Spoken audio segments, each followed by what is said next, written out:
चालू करूया आणि सुरुवातीलाच आपण प्रार्थना करणार आहोत आणि मग राणी माझ्यासोबत जॉईन करून गीतांमध्ये आपण प्रभूची आराधना करणार आहोत. एक शास्त्र भाग वाचलं जाईल आणि मग आपण देवाच्या वचनाकडे वळणार आहोत. सो सुरुवातीलाच आपण प्रार्थनेमध्ये देवाकडे जाऊया. देवाचं सहाय्य मागू की देवाने आपल्याला त्याची कृपा पुरवावी आणि आजच्या ह्या गृहसनाच्या भक्तीमध्ये यद्यपि थोडंसं उशीर झाला आहे तरी देवाने आपल्याला त्याची कृपा पुरवावी ह्याची आपण प्रार्थना विनंती करू. आपण प्रार्थना करूया. हे आमच्या थोर महान गौरव पिता परमेश्वरा, देवा आम्ही तुझ्या चरणाजवळ येतो, तुझे आभार मानतो, तुझी उपकार स्तुती करतो की आज सायंकाळच्या वेळेस तू आम्हा परत एकत्रित आणलेला आहेस. देवा, आमच्या जीवनामध्ये मिळालेली सर्व आशीर्वाद हे आम्हाला तुझ्या दयेने तुझ्या कृपेने मिळालेले आहे आणि तुझे निवडलेले लोक म्हणून ज्यांच्यावर तुझ्या मोठ्या करुणेने आणि अनुग्रहाने तू कृपा केलेली आहे आणि दया केलेली आहे आणि आम्हाला तुझ्या तारणामध्ये तू एकवटलेला आहेस. होय देवा, आम्ही तुझे आभार मानतो, तुझी उपकार स्तुती करतो. देवा, आम्ही विशेष करून तुझ्या चरणाजवळ येत आहोत आजच्या ह्या सायंकाळच्या समय गृहसनाच्या ह्या भक्तीमध्ये भाग घेत आणा. देवा, जे सर्व प्रियजन एस.ए. Church Nandurbar, SM church Nandurbar आणि इतर स्थानिक मंडळीतील जे सर्व विश्वासणारे प्रियजन आपापल्या कुटुंबांसोबत आपापल्या घरामध्ये आपापल्या रीत्या कुटुंबाच्या स्वरूपात एकत्रित झालेले आहेत, त्या सर्वांना आम्ही तुझ्या हाती समर्पित करत आहोत. देवा, आम्ही तुला धन्यवाद देतो की तुझ्या अनुग्रहाने तुझ्या कृपेने तू आम्हाला ही वेळ ही सहभागिता दिलेली आहे आणि देवा, एका कुटुंबाच्या स्वरूपात तू आम्हाला तुझ्याजवळ तुझ्या सानिध्यात येण्याची हे वेळ दिलेली असता आम्ही सर्वप्रथम तुझ्या नावाला धन्यवाद देतो. आमची ही पुढील भक्तीची वेळ, आराधनेची वेळ आणि मग तुझ्या वचनामधून तू आमच्याशी बोलत असताना देवा, ती सर्व वेळ आम्हा प्रत्येकांसाठी आशीर्वादित व्हावी ही दया आणि कृपा तू होऊ दे. देवा, होऊ दे की आम्ही ह्या वेळेमध्ये तुझ्या चरणाजवळ येत असता तुझं अंतःकरणातून आम्ही उपकार स्मरण करावं, तुझी स्तुती करावी. आम्ही अंतःकरणापासून तुझ्या वचनातून ऐकावं आणि तू आज आमच्याशी काय बोलू इच्छितो, आम्हाला तू काय सांगू इच्छितो ते बघण्याचा आम्ही प्रयत्न करावा. सो आम्ही सर्व प्रियजन जे ऑलरेडी या ठिकाणी आलेले आहेत, आम्हाला जॉईन झालेले आहेत, त्यांना आणि जे येतील अशा सर्वांना तुझ्या हाती समर्पित करून आमचा महान तारणारा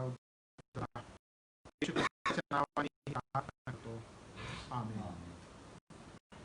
सो आपण सुरुवातीलाच एक गीत गाणार आहोत आणि गीताचे जे आणि या गीतामध्ये आणि आपल्याला लीड करणार आहे आणि गीताचे बोल हे स्तुती करू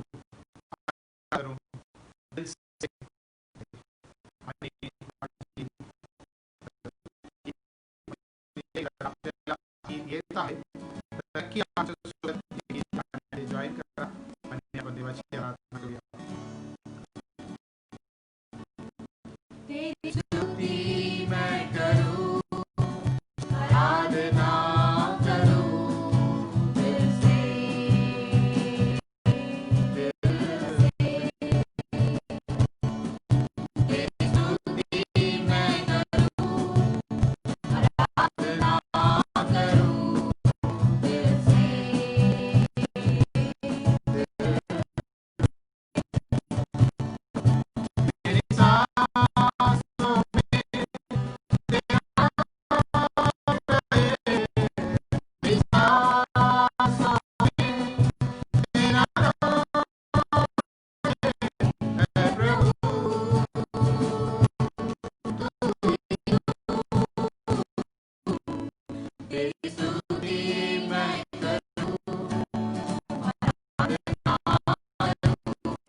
मेरी सांसों में तेरा नाम रहे, मेरी सांसों में तेरा नाम रहे, मैं प्रभु तू ही तू, तेरी स्तुति मैं करूं, आराधना करूं दिल से, दिल से. सो थँक्यू राणी आणि लावण्या आणि राणा हे सगळे जणांनी या गीतामध्ये आपल्याला मदत केलेली आहे, लीड केलेला आहे. सो देवाची उपकार स्तुती करू की खरोखर प्रत्येक गोष्टीतून देवाने आपल्याला सहाय्य केलं आहे. आणि आपली इच्छा किंवा आपली आकांक्षा ह्या सर्व काळामध्ये हीच आहे की आपण सर्वजण मिळून देवाची आराधना करू, देवाची स्तुती करू.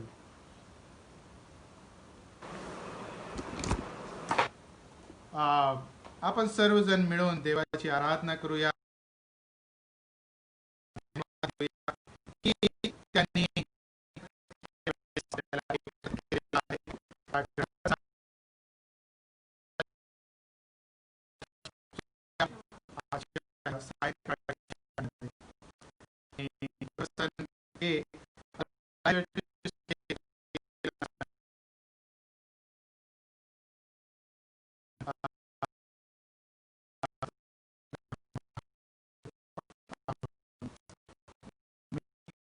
मला वाटतं बोलत होतो आणि त्यांना सांगत होतो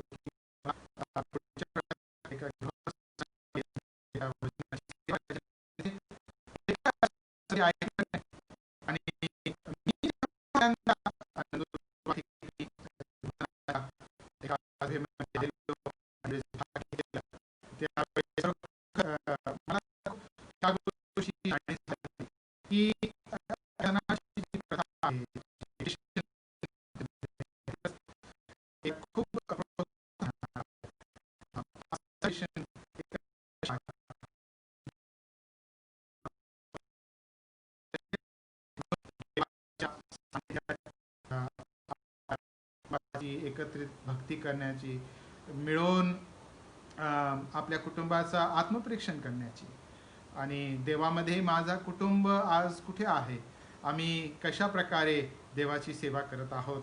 आणि जसं यहोशुवाने म्हटलं होतं, मी आणि माझे घराणे तर देवाची सेवा करणार. तो आपण त्यामध्ये त्या वचनाप्रमाणे आपली आपण कुठे आहोत, आपला भाग, आपला सहभाग काय आहे. सो मी परमेश्वराचे खरोखर आभार मानतो ही संधी आणि हे वेळ दिल्याबद्दल. आणि ह्या सर्व गोष्टींची आठवण करत असताना मी खरोखर मनापासून आभारी आहे चर्च जे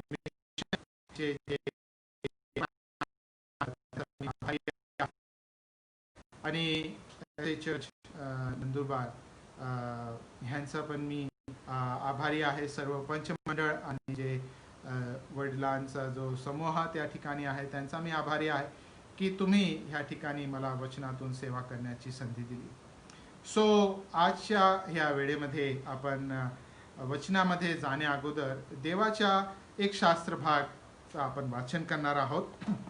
माझ्यासोबत मिळून काढा स्तोत्र 111, साम 111. आणि ह्या स्तोत्रामधून हा स्तोत्र आपण देवाच्या गौरवासाठी आणि आराधनेमध्ये वाचणार आहोत. आणि ह्या स्तोत्रामधून पण जे सर्व प्रियजन देवाचे निवडलेले लोक त्यांची देव काळजी घेणार आहे ह्या गोष्टीची जाणीव आपल्या ह्या स्तोत्रामधून. सो आपण सर्वजण जिथे कुठे आपण आहात, आपापल्या घरी असाल, कदाचित तुम्ही मित्रमंडळी बसून एकत्रित ह्या सभेमध्ये भाग घेत असाल, कदाचित तुम्ही दुसरीकडे असाल, मला माहीत नाही, घरामध्ये नसून कदाचित काही कामानिमित्ताने तुम्हाला बाहेर राहावं लागलं असेल. जिथे कुठे तुम्ही असाल तिथं तुम्ही या साम 111 परमेश्वराचे स्तवन करा व मंडळी, मी अगदी मनापासून परमेश्वराचे उपकार स्मरण करेन. परमेश्वराची कृत्ये थोर आहेत, ज्यास ती आवडतात ते सर्व त्याचा शोध करीतात. त्याची कृती साक्षात मान व महिमा आहे. त्याचे न्याय पण सर्व काळ टिकून राहते. आपल्या अद्भुत कृत्यांचे स्मरण राहावे असे त्याने केले आहे. परमेश्वर दयाळू व कनवाळू आहे. त्याने आपले भय धरणाऱ्यास अन्न दिले आहे. तो आपला करार सदा स्मरतो. त्याने आपल्या लोकांस राष्ट्रे वतना दाखल देऊन आपल्या कृत्याचे सामर्थ्य दाखविले आहे. त्याचे हातची कृत्ये साक्षात सत्य व न्याय आहे. त्याचे सर्व विधी विश्वसनीय आहेत. ते सदा सर्व काळ अढळ असे आहेत. ते सत्याने व सरळपणाने नेमलेले आहेत.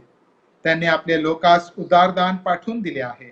त्याने आपला करार सर्व काळचा नेमिला आहे. त्याचे नाव पवित्र व भय योग्य आहे. परमेश्वराचे भय ज्ञानाचा प्रारंभ होय. त्याप्रमाणे ते जे वर्ततात त्या सर्वात सुबुद्धी प्राप्त होते. त्याचे स्तवन सर्व काळ चालते. आपण देवाला धन्यवाद देत प्रार्थनेमध्ये जाऊया. परमेश्वराकडे विनंती करूया की आज ज्या भक्तीमध्ये देवाने आपल्याला एकत्रित केलेला आहे त्यामध्ये आपण त्याच्याकडून ऐकत असताना जो वचन देवाने आपल्यासाठी आणलेला आहे तो वचन, त्या वचनाकडे आपण जात असताना देवाने आपल्या प्रत्येकाचं अंतःकरण तयार करावं. आपल्या प्रत्येकांशी त्यांनी बोलावं. आणि ह्यासाठी आपण प्रार्थना करत आजच्या वचनाकडे आपण वळणार आहोत. आपण प्रार्थना करूया. हे आमच्या थोर महार गुरु पिता परमेश्वरा, खरोखर तेरी स्तुती हो परमेश्वरा, तुझी आराधना हो. जिथं कुठे सृष्टी आहे आणि सृष्टीमध्ये लोक आहेत, त्या सर्व लोकांनी त्यांच्या जिभेतून निर्माणकर्त्या परमेश्वराची स्तुती करावी, आराधना करावी. हा तुझं ध्येय आहे, ही तुझी इच्छा आहे. आणि त्याच इच्छेने तू मानवाला घडवले. आणि आज आम्हाला ह्या ठिकाणी तू ही संधी मिळवून दिलेली आहे की आम्हाला एकत्रित येऊन जिथे कुठे आम्ही आहोत तिथं एकत्रित जमून तुझी आराधना करता यावी, तुझी स्तुती करता यावी. आणि खरोखर देवा, प्रत्येक परिस्थितीमध्ये तू आम्हाला चालवणारा देव, कुठल्याही परिस्थितीमध्ये कुठल्याही चांगल्या वस्तूची वाण न पडू देणारा तो आमचा परमेश्वर देव. हे देवा, आज आमचं अंतःकरण तुझ्याकडून ऐकण्यास भुकेला आहे. आम्ही आज आशेने तुझ्याकडे येत आहोत. तुझा वचन जो जिवंत तलवारीपेक्षा तीक्ष्ण मज्जा तंतू रक्तमास भेदून जाणारा होय देवा. तो वचन आज तू आम्हा समोर सादर करत असताना देवा, आम्हा प्रत्येकांच्या अंतकरणामध्ये तुझा कार्य तू कर. आमच्याशी तू बोल देवा. आणि ह्या वचनाच्या प्रती आम्ही आमचं वैयक्तिक जीवन, कौटुंबिक जीवन, सामाजिक जीवन, त्याचा आढावा घेणारे, त्याचा परीक्षण करणारे लोक तू आम्हाला बनव, अशी आम्ही तुला आग्रहाची प्रार्थना विनंती करतो. प्रभूजी, आम्ही पुढील सर्व वेळ तुझ्या हाती देत आहोत. माझ्या मुखातून निघणारे प्रत्येक शब्द, माझ्या मनातले सर्व विचार हे देवा तुला मान्य असावे आणि तुला गौरव देणारे व्हावे, अशी दया आणि कृपा तू होते. आम्ही सर्वजण स्वतःचं समर्पण तुझ्या हाती करत ही प्रार्थना विनंती ताळणारा प्रभू येशू ख्रिस्त ह्याच्या गोड आणि पवित्र नावाने करतो. आमेन. आमेन.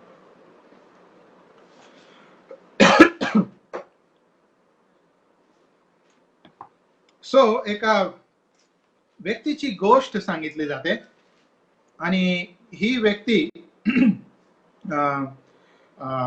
त्यांच्या घरामध्ये अनेक वर्ष राहत होते आणि अचानक एके दिवशी ह्या व्यक्तीच्या निरीक्षणात असं आलं की जी त्यांची झोपण्याची खोली, जे त्यांचं बेडरूम आहे, त्या बेडरूमच्या एका भिंतीवर एक तळा गेलेला आहे.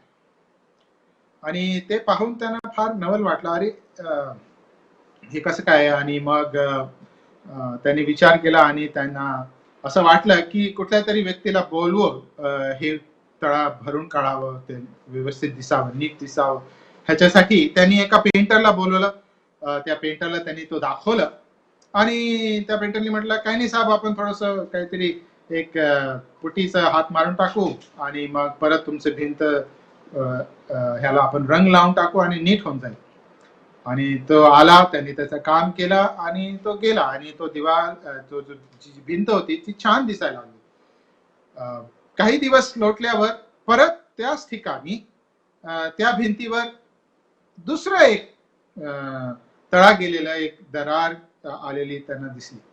अरे, ह्या पेंटरनी चांगलं काम केलं नाही असं त्यांना वाटलं. ते खूप नाराज झाले. त्यांनी परत त्या पेंटरला फोन केलं. तो पेंटर परत आला आणि परत त्यांनी त्याची प्रक्रिया केली आणि तो गेला. आता त्यांना वाटलं की ठीक आहे, आता पहिल्या वेळेस कदाचित नाही, तर पेंटरने आता ह्या वेळेस जरा चांगली मेहनत केलेली दिसत आहे, आता कदाचित काही त्रास होणार नाही.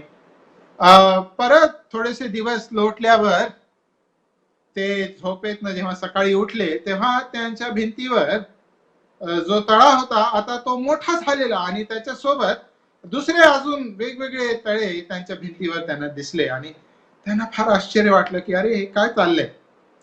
आणि त्यांना वाटलं की पहिला पेंटर काही चांगला नाही. त्यांनी दुसऱ्या पेंटरला बोलवला आणि तो पेंटर आला आणि त्यांनी खूप वेळ निरीक्षण केलं आणि मग त्या पेंटरने म्हटलं की साहेब, हे जे तुमच्या भिंतीवर जे दरार आलेली, जे तळा गेलेला आहे, त्याच्यामध्ये मी पेंटर म्हणून काहीच करू शकत नाही. आणि ते आश्चर्यचकित झाले, अरे असं कसं काही करू शकत नाही. ते म्हणले पहिल्या पेंटरने तर त्याला असं सिमेंट लावलेला होता आणि त्याला रंग लावला आणि सर्व नीट केला. तो म्हटला, नाही साहेब, तुम्ही पण ह्याचा काहीच करू शकत नाही, हे त्याच्यानी हल होणारी गोष्ट नाहीये. ह्या तळ्याला, ह्या दरारला जर तुम्हाला नीट करायचा असेल तर ह्याचा जे स्रोत आहे तो तुमच्या घराच्या फाउंडेशन मध्ये आहे. तुमचा घराचा फाउंडेशन नीट नाहीये. तुमचा घराचा जो पाया तुम्ही घर बांधण्याच्या आधी जे तयार केला होता तो कुठेतरी हालत आहे, सरकत आहे आणि त्याच्यामुळे तुमच्या भिंतीवर हे तळे सारखे सारखे येऊ लागले आहेत.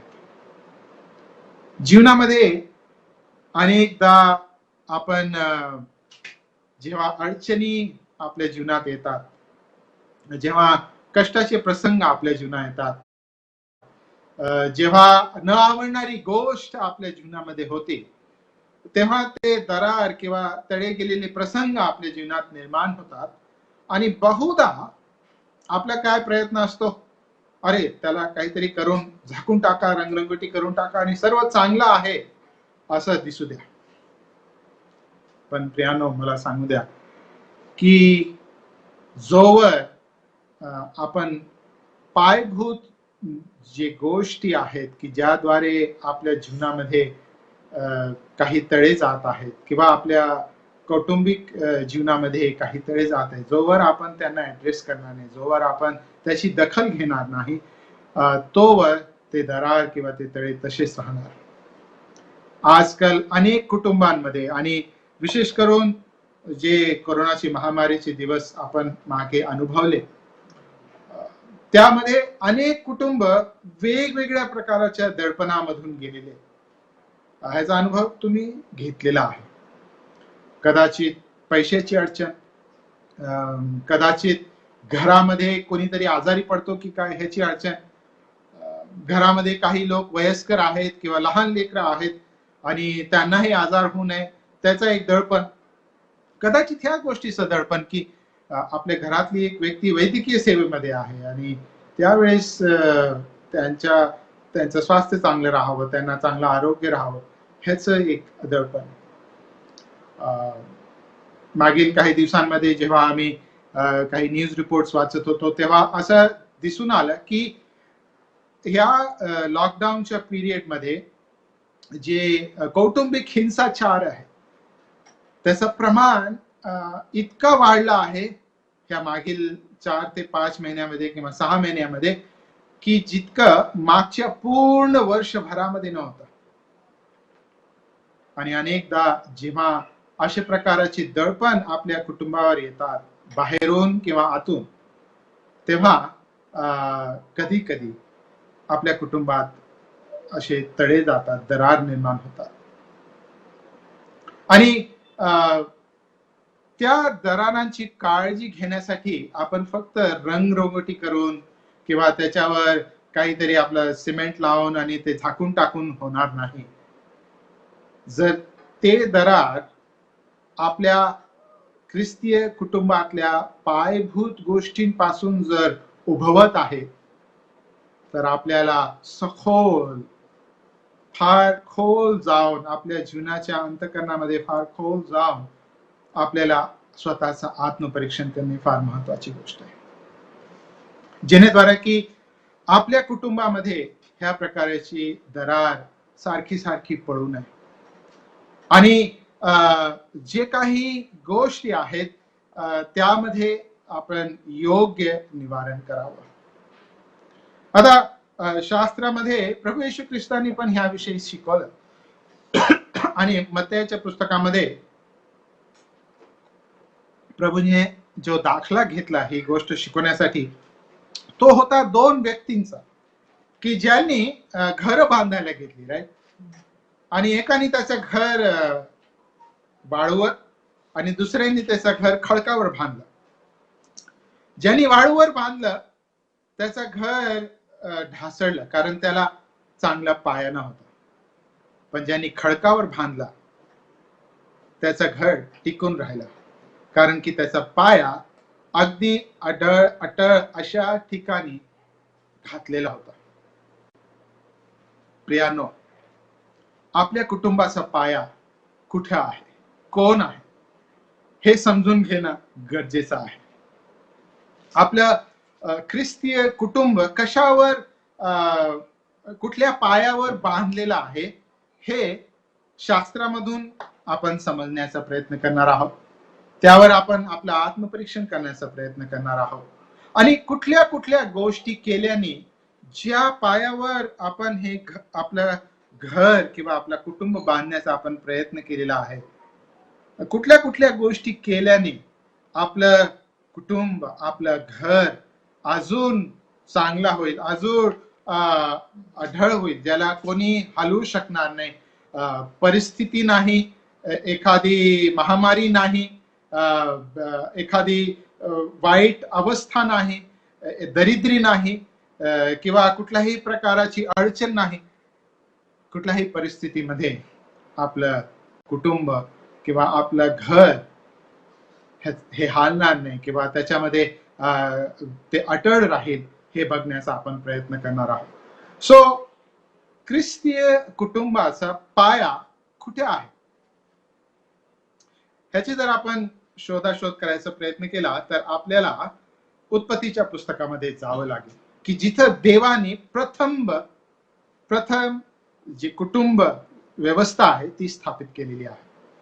सो पहिला कुटुंब देवाने त्या ठिकाणी स्थापित केलेला, आणि त्या ठिकाणी जर आपण गेलो तर हा भाग आपल्या सर्वांचा परिचित असा भाग आहे. उत्पत्तीचा पहिला अध्याय आणि त्याच्या 26व्या वचनामध्ये देव असा बोलत आहे की आपल्या प्रतिरूपाचा व आपल्याशी सदृश्य असा मनुष्य आपण करू.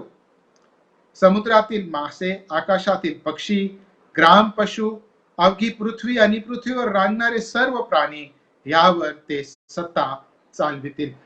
आता ही निर्मिती एकमेव अशी निर्मिती आहे की जी निर्मिती होण्याच्या आधीच देवाने ती निर्मिती करण्याचा मागची जी देवाची योजना आहे ती देवाने प्रकट केलेली आहे.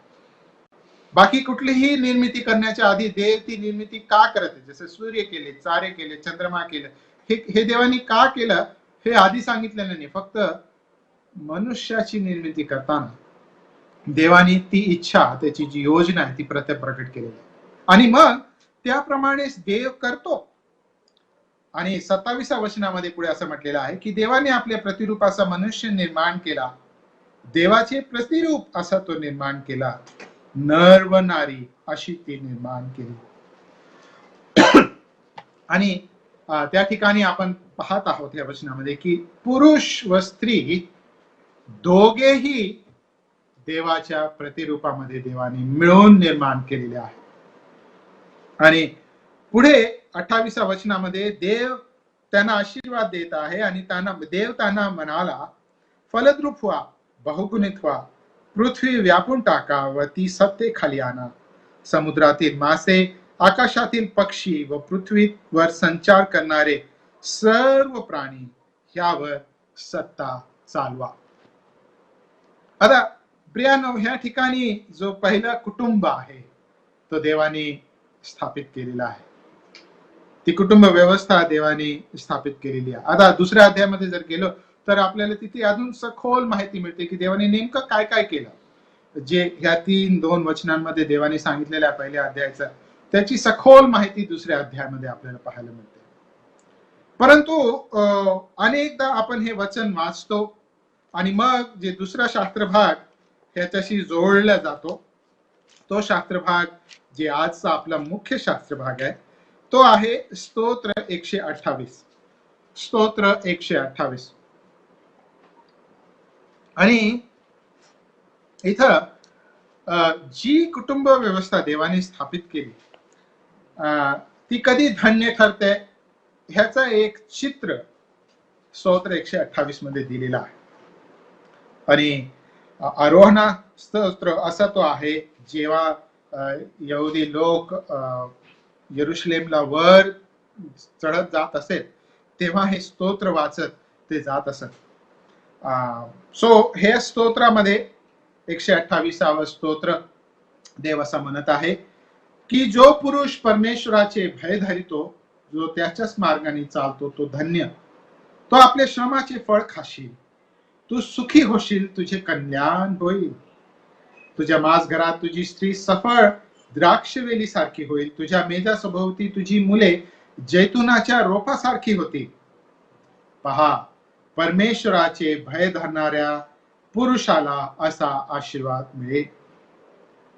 परमेश्वर सियोनेतून तुला आशीर्वाद देव आणि तुझ्या आयुष्याचे सर्व दिवस यरुशलेमेचे कल्याण तुझ्या दृष्टीस पडो, तुझ्या मुलांची मुले तुझ्या दृष्टीस पडो, इस्रायला शांती असो. आणि आपण जेव्हा तेव्हा आपल्या मनात प्रश्न येतो की माझं कुटुंब किंवा माझं जो घर आहे तो असा आशीर्वादित घर आहे का, की जिथं देवाने दिलेले आशीर्वाद घरातल्या प्रत्येक व्यक्तीला प्राप्त होत आहे. आणि जेव्हा आपण त्याच्यावरचं आत्मपरीक्षण करून बघितलं तर आपल्याला दिसून येईल की कदाचित अनेक वेळेस आपण कुठेतरी कमी पडलेलो आहोत.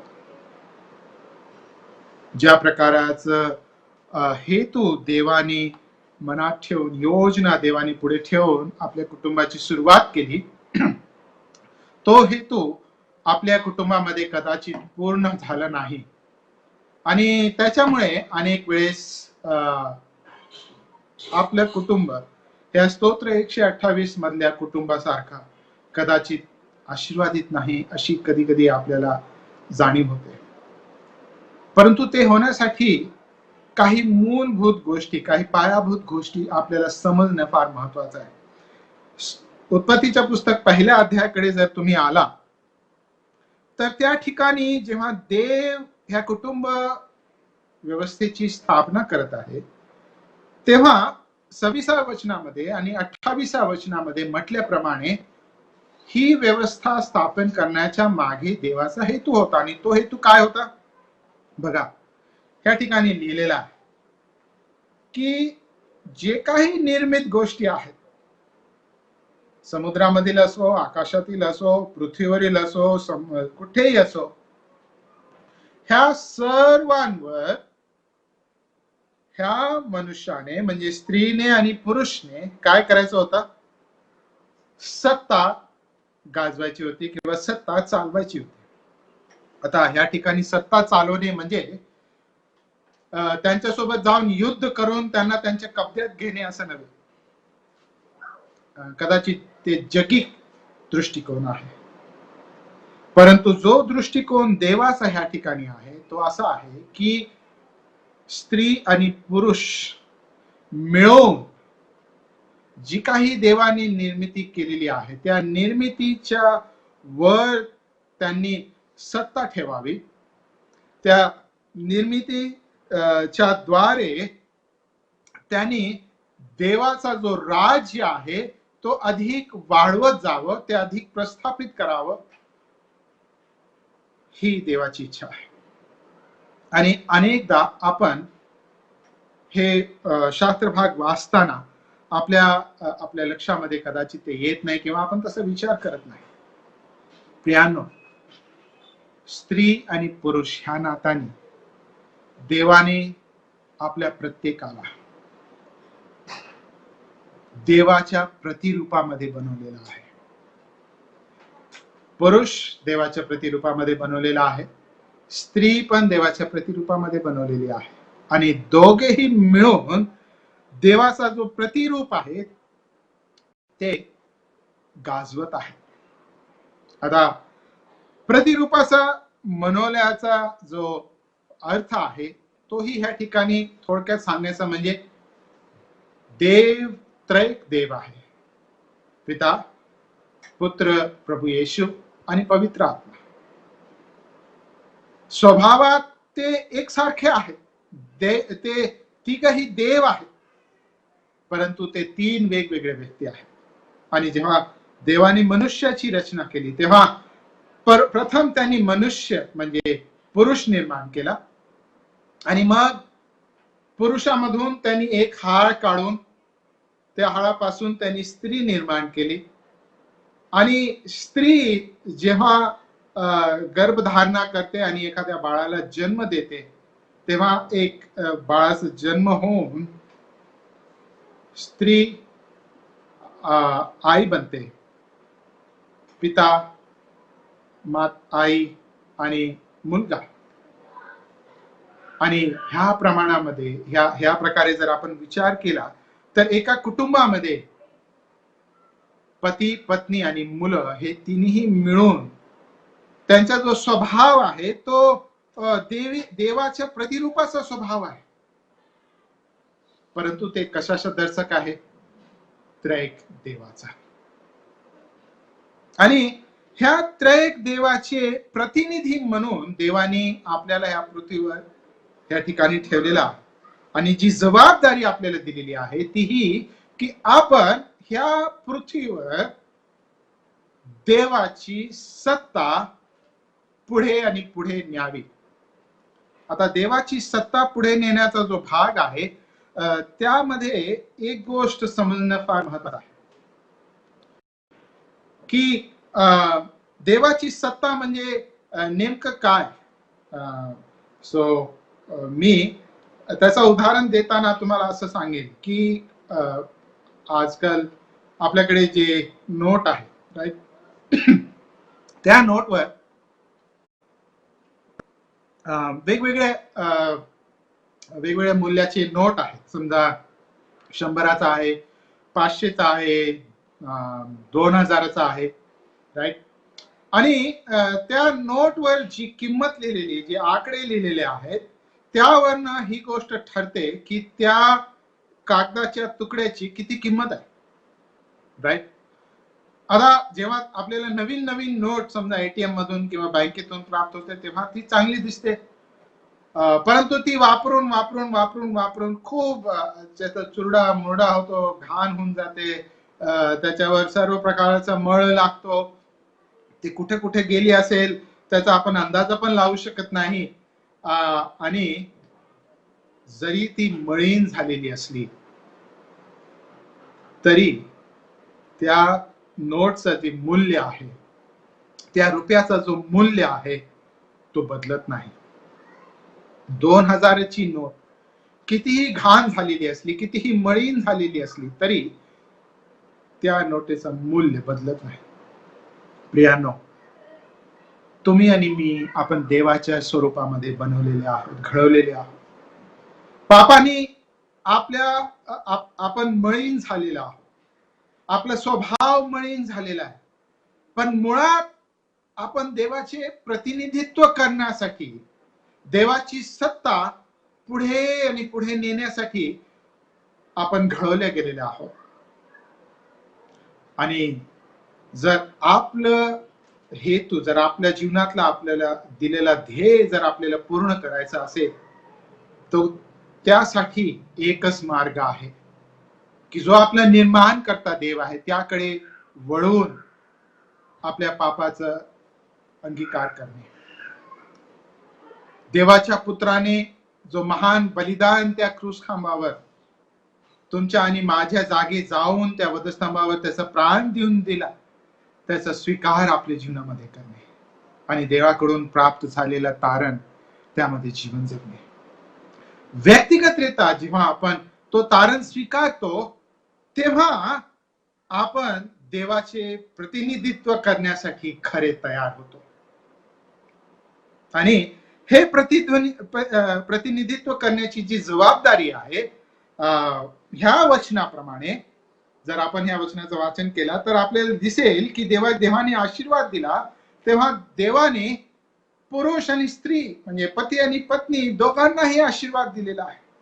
सो कुटुंबामध्ये फक्त एकाकडेच प्रतिनिधित्व करण्याची जबाबदारी नाही आहे, तर पूर्ण कुटुंबातून पती आणि पत्नी दोघांनाही ही जबाबदारी दिलेली आहे की आपण देवाच्या प्रतिनिधी म्हणून ह्या जगामध्ये जगावं. आता ही जी संकल्पना आहे, ही संकल्पना आपल्या कुटुंबामध्ये बोलली गेली पाहिजे. आणि ती संकल्पना ही की आपण जगामध्ये जगत आहोत, परंतु आपण या जगामधील राज्यातले नाही.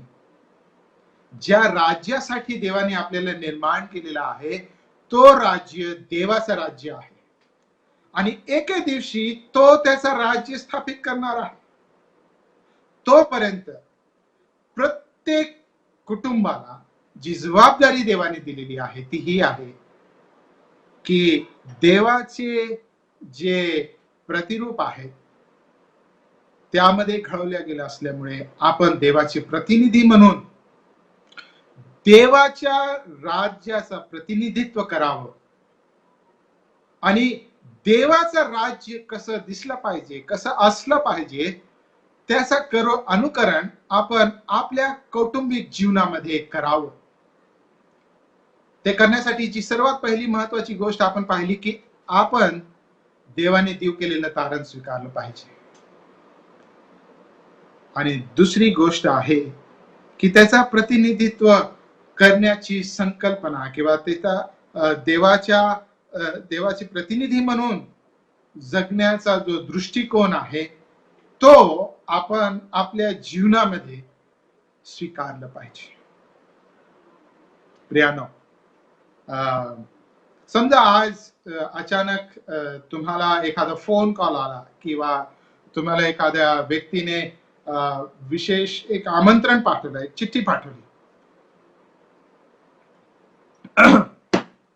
की त्या चिठ्ठीमध्ये त्यांनी असं लिहिलं की पुढच्या आठवड्यामध्ये प्रधानमंत्री मोदी यांच्या ऑफिस मधून जे त्यांचे मुख्य सल्लागार आहेत ते तुमच्या घरी भेट देतील आणि त्यांना तुमच्यासोबत संभाषण करायचं आहे आणि तुमचा काही सल्ला घ्यायचा आहे. बघा, असं जर पत्र आलं किंवा मेसेज आलं तर आपल्यासाठी ती गोष्ट फार अशी भारदस्त वाटेल आपल्याला, आहे की ना, अरे बापरे, इतकं मोठं व्यक्ती आपल्याकडे येत आहेत किंवा आपण थोडस भारावून जाऊ त्या ह्याच्यामध्ये. परंतु मी जी संकल्पना तुमच्या समोर ठेवण्याचा प्रयत्न करत आहे ती संकल्पना हीच आहे की प्रियानो, देवानी तुम्हाला आणि मला मोदी साहेबांच्या ऑफिस पेक्षा मोठा जो एक जबाबदारी, एक मोठी कामगिरी देवानी तुम्हाला आणि मला सोपवलेली आहे. आणि ती जबाबदारी, ती कामगिरी आहे की आपण देवाच्या राज्य पुढे आणि पुढे प्रस्थापित करत जावं, देवाची प्रतिनिधी म्हणून. आणि ते आपण कसं करू शकतो बरं? ते करण्यासाठी आपल्याला काय करावं लागेल? ते बघण्याकरिता आपण स्तोत्र 128 कडे जाणार आहोत. स्तोत्र 128, कारण की त्या ठिकाणी स्तोत्र करताना कुटुंबाला अनुसरून किंवा कुटुंबाला संबोधून जी गोष्ट लिहिलेली आहे ते खूप महत्वाची आहे आणि त्यामधून आपल्याला शिकण्यासारखं भरपूर आहे. स्तोत्र 128 आणि ह्या ठिकाणी प्रथम संबोधल्या जाताना परमेश्वराने पुरुषाला संबोधन केलेलं आहे. हे स्तोत्र प्रामुख्याने प्रथम पुरुषांना संबोधून लिहिले गेलेलं आहे. आता त्याचा जर विचार केला तर निर्मितीमध्ये पण देवानी पहिली निर्मिती पुरुषाची केलेली आहे आणि त्याला स्त्री देण्या अगोदर किंवा त्याचा विवाह किंवा त्याचं कुटुंब बनवण्या अगोदरच देवानी त्याच्या जीवनामध्ये एक कामगिरी सोपवलेली आहे, त्याचं पाचारण केलेलं आहे, ज्याला आपण इंग्लिशमध्ये असं म्हणू शकतो की God has given a calling to Adam before he got married. आदमाचं लग्न होण्याच्या आधीच देवाने एक मोठी कामगिरी आदमाला सोपवलेली, त्याचं एक पाचारण, एक विशेष पाचारण केलेलं आहे. आणि ते काय की त्यांनी कुटुंबाचं नेतृत्व करावं. आणि म्हणून जेव्हा पाप घडलं तेव्हा देव हवेला हाक मारत आला नाही, देव आदमाला हाक मारत आला. आणि म्हणून कुटुंबामध्ये जी देवाच्या राज्याची जी सत्ता आपल्याला पुढे प्रस्थापित करायची आहे त्याच्यामधील सर्वात प्रमुख नेतृत्व घेण्याची जबाबदारी कुटुंबातील पुरुषाकडे आहे. आणि त्याच दृष्टिकोनातून देव 128 स्तोत्रामध्ये म्हणतो की तुझ्या माझ घरात तुझी स्त्री सफल द्राक्षवेली सारखी होईल. आता ह्या ठिकाणी स्त्रीला ज्या गोष्टीची उपमा दिलेली आहे किंवा स्त्रीसाठी जो चित्र तयार केलेला आहे तो आहे द्राक्षवेल. आता द्राक्षवेल कदाचित तुम्ही पाहिली असेल आणि तुम्हाला ही गोष्ट लक्षात आली असेल की आता नाशिकचा भाग नंदुरबार पासून फारसं काही लांब नाही आहे की नाही, आणि नाशिकचा भाग द्राक्षीसाठी फेमस आहे. आता त्या ठिकाणी आपण पाहतो की द्राक्ष वेलीला वाढण्यासाठी एक आधाराची गरज असते. एक खांब असतो किंवा एक भिंत पाहिजे किंवा एक प्रकाराचं असं रचना पाहिजे की त्याच्यावर ती द्राक्ष वेल त्याचा आधार घेऊन वरती जाऊ शकते.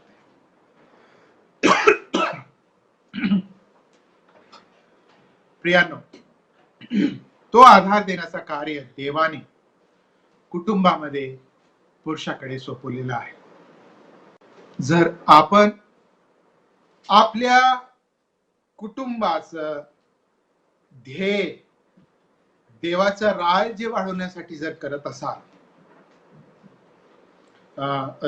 तो ध्येय जर तुम्ही पुढे ठेवून तुमच्या कुटुंबाचा वापर किंवा तुमचं कुटुंब तुम्ही त्या दिशेने नेत असाल की देवाचं राज्य वाढावं, तेव्हा त्यासाठी महत्वाची गोष्ट आहे की पुरुषांनी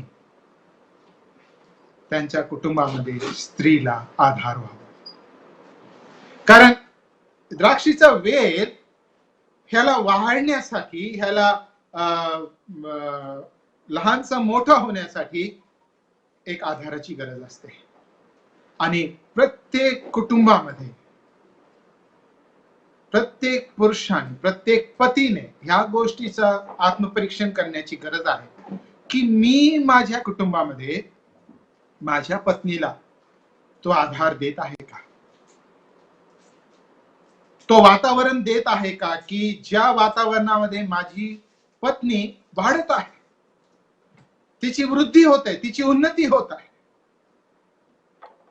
आणि जर आपण तशा प्रकारचं आत्मपरीक्षण केला तर आपल्याला दिसून येईल की आपण ह्या प्रकारे आपल्या कुटुंबामध्ये जी आपली सर्वात प्रमुख जबाबदारी आहे ती आपण पार पाडत आहोत की नाही. वेल, द्राक्षाच्या वेलीला वाढण्यासाठी आधाराची गरज असते. परंतु हा आधार जर चांगला आधार असला, जर न ढळणारा किंवा न हालणारा जर आधार असला तर ती वेल वाढत जाते. पण जर आधार मिळाला नाही तर त्या ठिकाणी ती वेल काय होते बरं, ती जमिनीवर जाते आणि जमिनीवर वेगवेगळ्या प्रकारचे रोग राई किंवा किडे मकोडे तिला लागतात आणि मग ती वाढत नाही, तिची उन्नती होत नाही. आणि तशाच प्रकारे प्रत्येक घरामध्ये स्तोत्र 128 जर आपण अध्ययन केला तर ह्या गोष्टीचं आत्मपरीक्षण करण्याची गरज आहे की आपण प्रत्येक पतीने ह्या गोष्टीचं आत्मपरीक्षण करणे की मी माझ्या घरामध्ये माझ्या पत्नीसाठी एक चांगला आधार होत आहे का. आणि जर प्रत्येक पती तिच्या घरामध्ये त्याच्या पत्नीसाठी जर चांगला आधार होत आहे तर तो द्राक्षीचा वेल वाढतो. कसा वाढतो बरं, ती वेल त्या आधाराच्या अवतीभवती सगळ्या प्रकारे त्याचे फांद्या वाढायला सुरुवात करते आणि ते आधाराला अगदी घट्ट धरून ती वेल पुढे पुढे पुढे पुढे वाढत जाते. प्रियांनो आणि माझ्या पुरुष बांधवांनो, जर आपल्या कुटुंबामध्ये आपण आपल्या पत्नीला जर चांगला आधार दिला आहे, जर आपण चांगला आधार दिला तर आपली पत्नी आपल्या माझ घरात वाढत जाते, तिची उन्नती होते. ती त्या आधाराला अगदी जवळून धरून राहते, ती सोडत नाही, ते इतर दुसरीकडे इकडे तिकडे जात नाही. कारण तिला तिच्या घरामध्ये वाढण्यासाठी एक भक्कम अढळ असा आधार असतो. परंतु तो द्राक्षवेल चांगला आधार असताना फक्त वाढत नाही तर ते वाढत वाढत वाढत वाढत त्या द्राक्षवेलीचे फळ लागतात आणि ते फळ म्हणजे द्राक्ष. आता द्राक्षाचा जो उपयोग आहे तो अनेक प्रकारात आहे.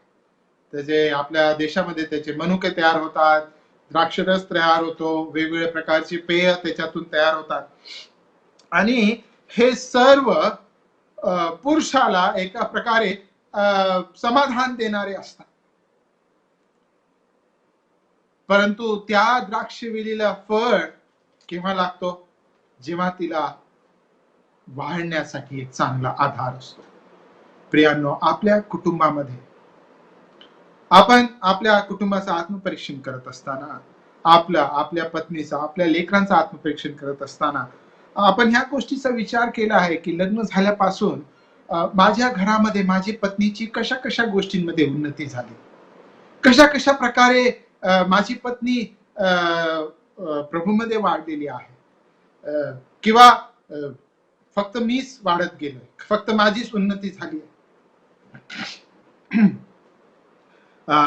सामाजिकरित्या, शैक्षणिकरित्या माझ्या पत्नीची उन्नती कुठल्या कुठल्या गोष्टींमध्ये झालेली आहे. मी तिची उन्नती व्हावी ह्यासाठी मी तिला वाव देतो का, तिला वेळ देतो का? आणि जेव्हा आपण ह्या गोष्टीचा विचार करतो, आत्मपरीक्षण करतो, तेव्हा आपल्याला दिसून येतं की जर आपण आपल्या कुटुंबामध्ये जर चांगला आधार दिला तर आपल्या स्त्रीला एका द्राक्षवेली सारखं आपल्यावर वाढण्याची संधी मिळते. घट्ट धरून ती वाढत जाते आणि फळ देते. परंतु त्या ठिकाणी फक्त स्त्री विषय म्हटले नाही तर लेकरांविषयी पण म्हटलंय, राईट? आणि लेकरांविषयी म्हणताना जो स्तोत्रकर्ता आहे तो त्या ठिकाणी म्हणतो की तुझ्या मेजा सभोवती तुझी मुले जैतुनाच्या रोपासारखी होती. आता जैतुनाचं झाड म्हटलं नाही किंवा जैतुनाचं बी म्हटलं नाही, पण जैतुनाच्या रोप अशी उपमा लेकरांना दिलेली आहे आणि ठिकाण दिलेलं आहे. कुठलं ठिकाण आहे बरं? मेजा सभोवती. आणि प्रियांनो, हा जो ठिकाण आहे हा हेतुपुरस्सर निवडला गेलेला आहे. आता जर तुम्ही विचार केला तर आपल्या कुटुंबामध्ये एकत्रित जमण्याचा जो साहजिक ठिकाण आहे तो आहे जेवणाच्या मेजासभोवती. आणि त्याद्वारे मी असं म्हणू इच्छित नाही की तुमच्या घरामध्ये डायनिंग टेबल असलंच पाहिजे, नाही. परंतु जिथं कुठे आपण जेवायला एकत्रित येतो तो आपला एकत्रित जमण्याचा ठिकाण. आणि जुन्या करारात किंवा त्या काळात मेजा सभोवती कुटुंब जमत असे आणि फक्त जेवण करण्यापुरतच नव्हे तर दिवसभरातल्या अनेक गोष्टी, अनेक विचार विनिमय, अनेक प्रकारच्या घडामोडी एकमेकांना सांगण्यासाठी, एकमेकांशी विचारांची देवाणघेवाण करण्यासाठी. आणि ह्या ठिकाणी पण जणू काय तसंच चित्र मांडताना स्तोत्रकर्ता म्हणतोय की तुझ्या मेजा सभोवती. आजकाल तरी आपण बसून जेवतो, हे की नाही? परंतु जुन्या काळात यहुदी संस्कृतीमध्ये मेजाच्या वर असं लोळून लोक बसत असत आणि लोळून आरामात खूप वेळ जेवणाची जी गोष्ट आहे ती होत असे. आणि मेजा सभोवती लिहिण्याचं दुसरं तात्पर्य असं आहे की फक्त काहीतरी गडबडीने हडबडीने जेवण करायचं आणि प्रार्थना करायची आणि मग जायचं नाही, तर हेतुपुरस्सर निवडलेला वेळ की ज्या वेळेमध्ये तुम्ही कुटुंब म्हणून तुमच्या लेकरांसोबत एकत्रित येत आहात. आणि तसा विचार केला तर प्रत्येक जेवणाच्या वेळेला लेकरांना सगळ्यात जास्त उत्कंठा असते, मम्मी जेवणामध्ये काय आहे बरं, हे की नाही?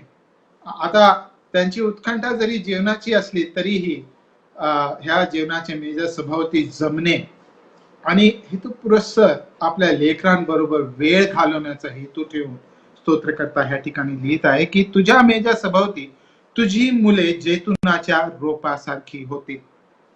प्रियांनो, असं म्हटलं जातंय की जैतुनाच्या रोपाला एखाद्या रोप जो जैतुनाचा असतो त्या रोपला वाढण्यासाठी 15 वर्ष त्याची चांगलीच काळजी घ्यावी लागते. 15 वर्षापर्यंत त्या तो रोप वाढत राहतो, त्याचा रोपापासून एक मोठं झाड तयार होतो आणि 15 वर्षापर्यंत त्याला फळं लागत नाही.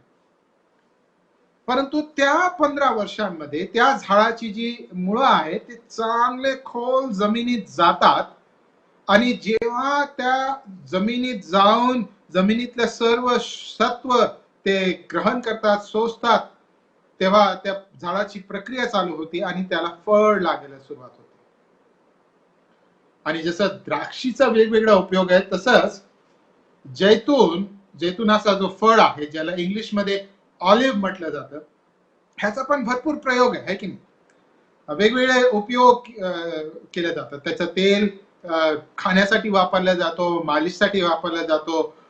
जैतुनाचा फळ जो आहे, हिरवा ऑलिव्ह आहे किंवा काळा ऑलिव्ह आहे, वेगवेगळ्या प्रकारचे ते खाण्यामध्ये वापरतात. वेगवेगळ्या औषधीच्या मध्ये त्याचा उपयोग होतो. पण जेव्हा ते झाड फळ देणारा होतो, केव्हा तो झाड फळ देणारा होतो? जेव्हा त्याची चांगली काळजी घेतली जाते. कुठे चांगली काळजी घेतली जाते? मेजा सभोवती कुटुंबामध्ये एकत्रित जमून आपसात बोलून वेळ घालून. प्रियानो, आपल्या कुटुंबामध्ये आपल्या लेकरांसाठी असं वातावरण आहे का? कारण तो वातावरण जर नसलं तर आपल्या जो मूलभूत ध्येय आपल्या समोर आहे की आपल्याला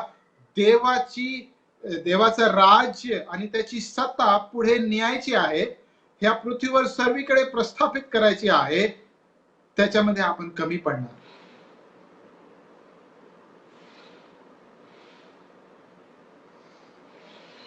त्या जैतुनाच्या रोप्याची जर चांगली काळजी घेतल्या गेली तर तो जैतुनाचा रोप जेव्हा मोठा झाड होतो आणि त्याची मुळे खोल जातात, तेव्हा तो वर्ष आणि वर्ष फळ देत राहतो. तुम्हाला माहितीये का की आजही इस्रायलमध्ये 2000 वर्षापेक्षा अधिक जुने जैतुनाची झाडं आहेत की ज्यामधून अजून त्या झाडांना अजून फळ लागत आहे.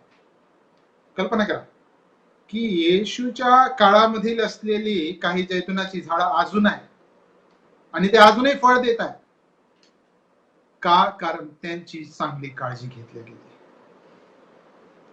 पालकत्वाची जबाबदारी पार पाडण्यासाठी काही गोष्टी करणे आपल्यासाठी फार महत्वाची आहे आणि ह्यासाठी मुख्यतः 3 प्रश्न आई वडील म्हणून आपण विचारणं हे भाग आहे.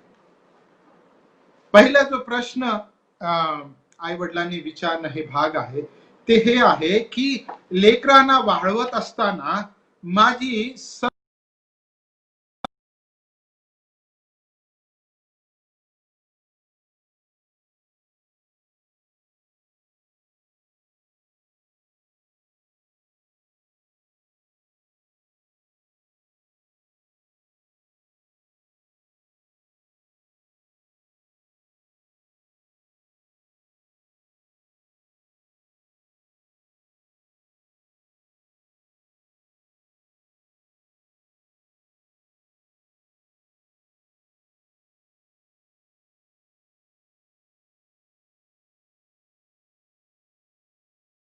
आणि त्याचं चौथा वचन आणि या ठिकाणी जो ध्येय आहे तो काय म्हटलेला आहे की प्रभूच्या शिस्तीत व शिक्षणात त्यांना वाढवा. पालकत्व करण्याचा जो सर्वात मुख्य ध्येय आहे तो काय आहे?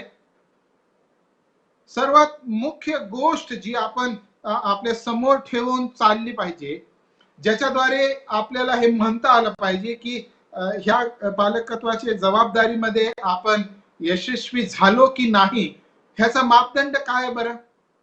की आपण आपल्या लेकरांना, आपल्या मुलाबाळांना आपण प्रभूच्या शिस्तीत व शिक्षणात त्यांची वाढ करत आहोत का? आणि प्रभूच्या शिस्तीत व शिक्षणात त्यांची वाढ करण्यासाठी जेव्हा ते लहान असतात तेव्हा आपण त्यांना शिकवावं लागतं. जेव्हा ते थोडे मोठे असतात तेव्हा काही ज्या गोष्टी आपण त्यांना शिकवलेल्या आहेत ते कसे पाळावे हे आपल्याला त्यांना समजून सांगावं लागतं. जेव्हा ते अजून प्रौढ वयामध्ये येतात किंवा तरुणावस्थेमध्ये येतात तेव्हा आपल्याला त्याचं समुपदेशन करावं लागतं, त्यांचं मन समजून घ्यावं लागतं. आणि जेव्हा ते मोठे होतात, त्यांचं लग्न होतो, ती देवाच्या प्रतिमेचं प्रतिनिधित्व करून त्यांचा कुटुंब बनवतात आणि ते पुढे नेतात, तेव्हा जणू काय आपण त्यांचे कन्सल्टंट्स होतो किंवा त्यांना कुठे गरज लागत असली तर आपण त्यांचे प्रश्नाचे उत्तर देणारे होतो. सो पालकत्व करत असताना माझं सर्वात प्रमुख ध्येय काय आहे? प्रभूच्या शिस्तीत व शिक्षणात त्यांची वाढ होणे, त्यांच्यासाठी खूप मोठा बँक बॅलन्स ठेवणे किंवा त्यांच्या शिक्षणामध्ये कुठेही अडचण येणार नाही ह्याची नियोजन करून ठेवणे किंवा त्यांना लागेल ते सर्व गरज किंवा त्यांचे सर्व शौकी पुरवणे हे नव्हे.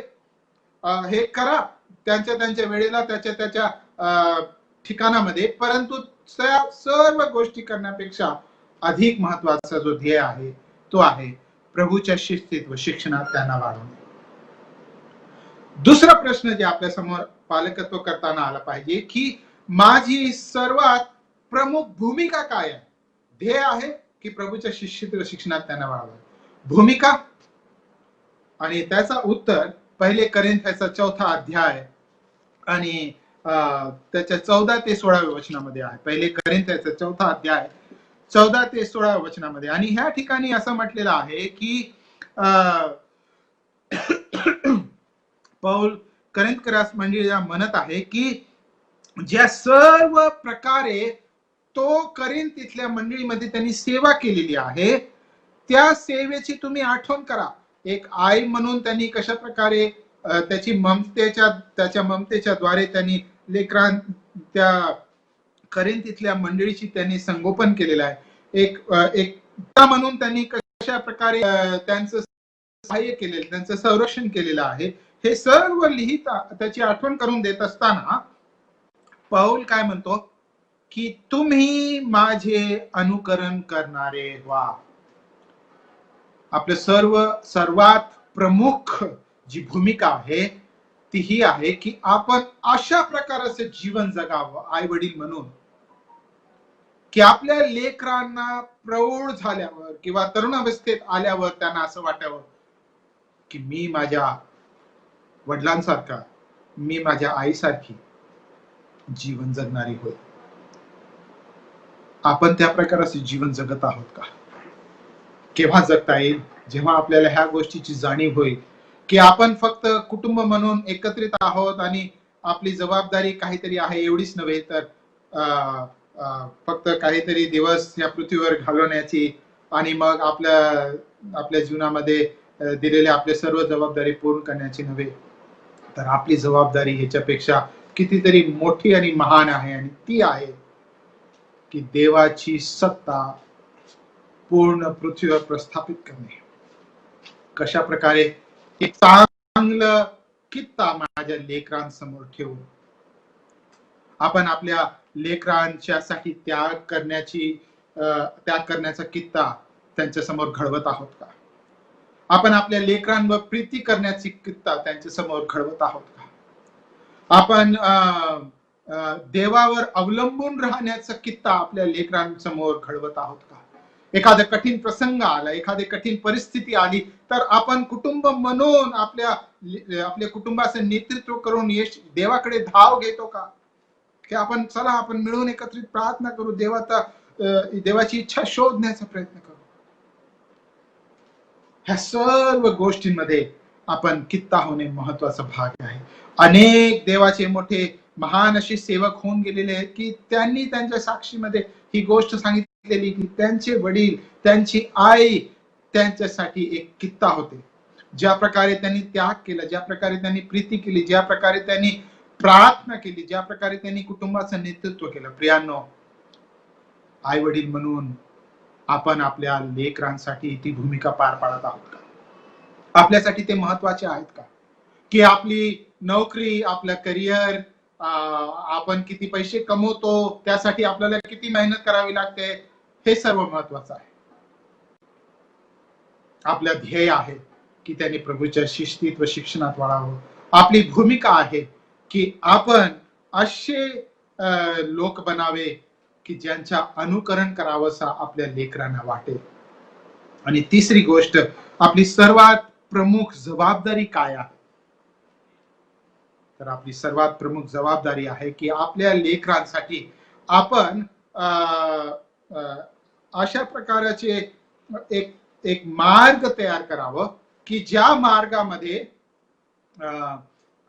जो एक महामार्गासारखा, आता अनेक ठिकाणी महामार्ग केले जात आहे नॅशनल हायवे, आणि नॅशनल हायवे बनवताना दोन्हीही कडेला, त्या रस्त्याच्या दोन्हीही कडेला असे बॅरियर्स टाकण्यात येतात, म्हणजे असे खांब तयार करण्यात येतात की गाडी घसरून ते रस्ता सोडून त्याचा मोठा ऍक्सिडेंट होऊ नये, ते बॅरियरला लागून गाडीचं नुकसान व्हावं पण जीवाची हानी होऊ नये, राईट.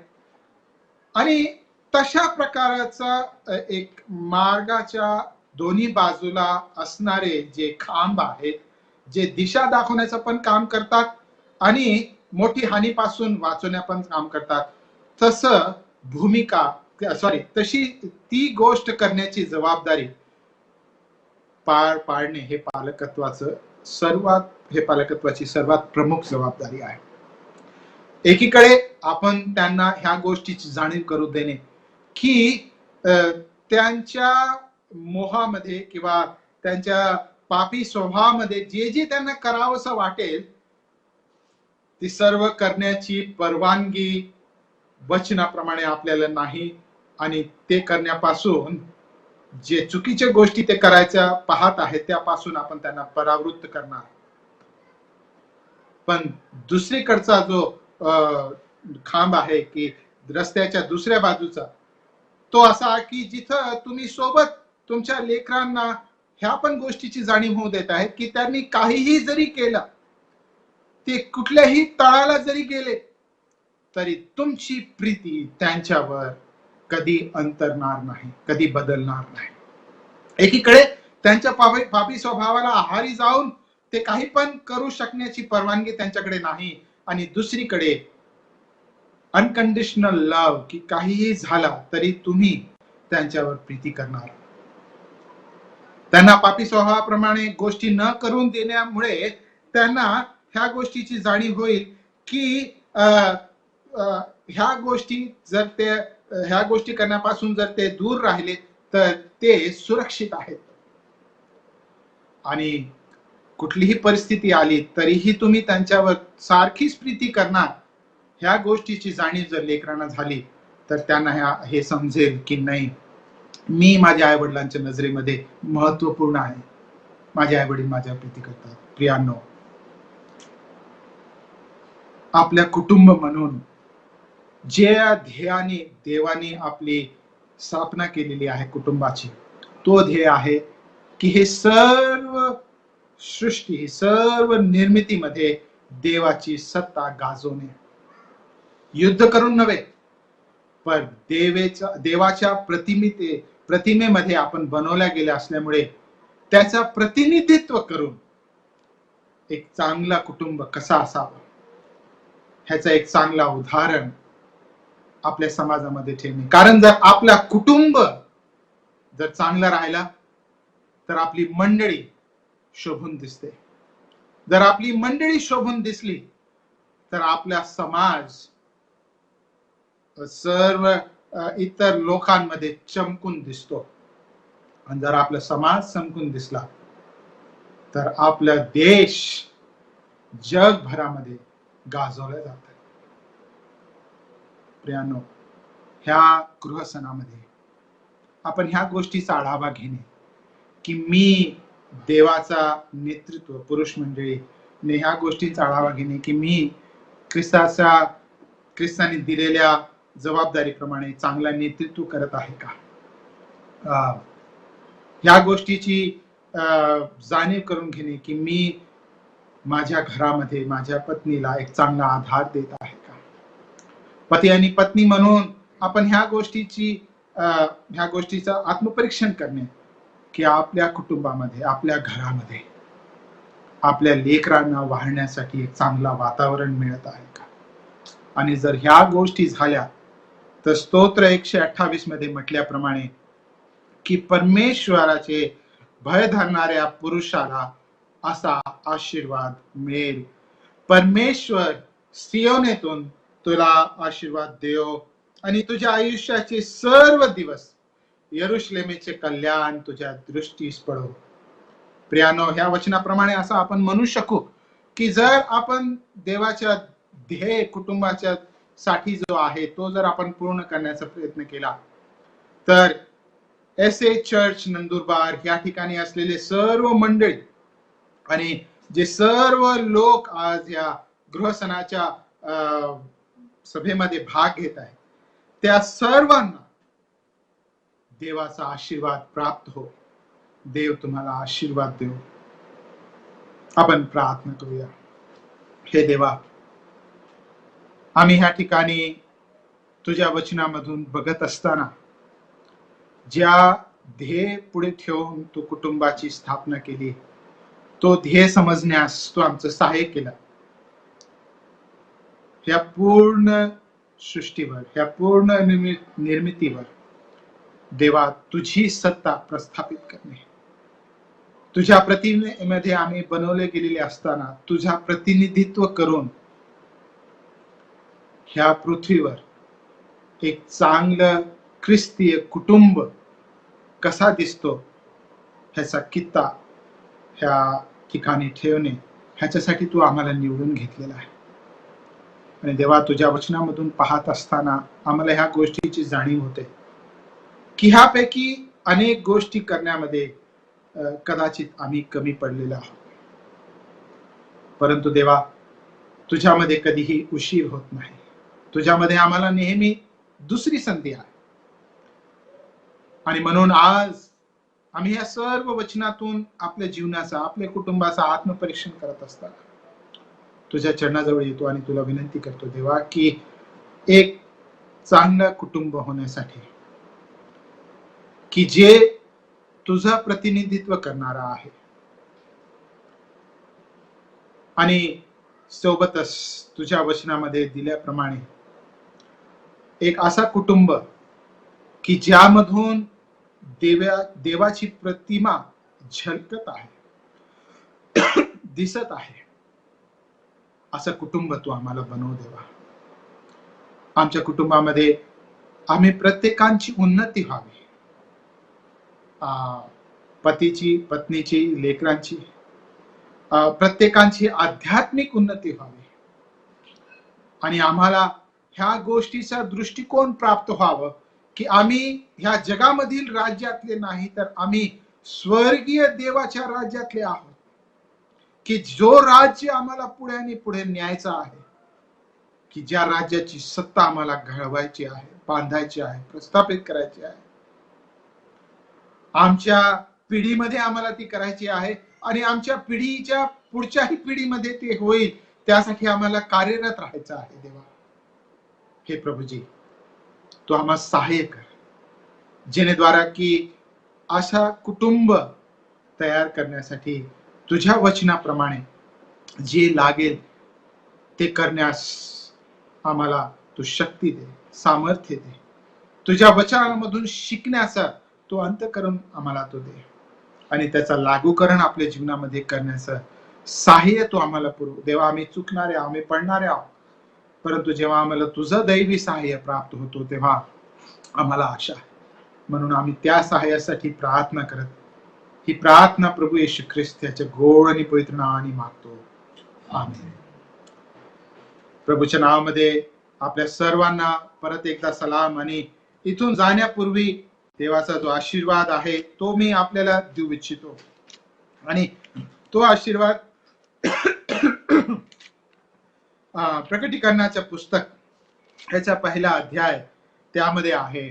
आणि या वचनामध्ये योहान अशा प्रकारे म्हणत आहे की विश्वसनीय साक्षी, मेलेल्यांमधून प्रथम जन्मलेला व पृथ्वीवरील राजांचा अधिपती येशू ख्रिस्त ह्याच्यापासून तुम्हास कृपा व शांती असो, जो आपल्यावर प्रीती करतो, ज्याने आपल्या रक्ताने तुम्हा आम्हाला पातकातून मुक्त केले आणि आपल्याला राज्य आणि आपला देव पिता ह्यासाठी याजक असे केले, त्याला गौरव व पराक्रम हे युगानुयुग आहे. आणि जिथे कुठे देवाचे लोक आहेत ते सर्व देवाच्या लोकांनी म्हणावे आमेन.